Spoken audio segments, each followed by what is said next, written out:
Halo, assalamualaikum warahmatullahi wabarakatuh. Kembali lagi saya hadir di sini untuk sharing sedikit tentang efek ketikan di DaVinci Resolve 18. Oke, tanpa berlama-lama kita langsung saja ke title. Di sini ada text plus atau custom title. Boleh kita drag ke sini. Untuk durasinya kita kurangin saja ya. Kita 2 detikan saja. Untuk ininya pun kita ganti saja. Jadi sapuan saja. Kemudian untuk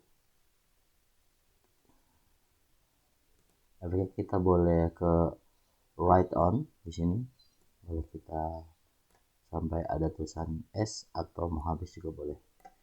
Dan kita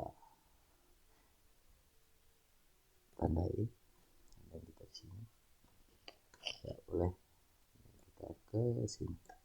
Oke, maka dia akan seperti ini. Oke, sudah 1 menit. See you next time and bye.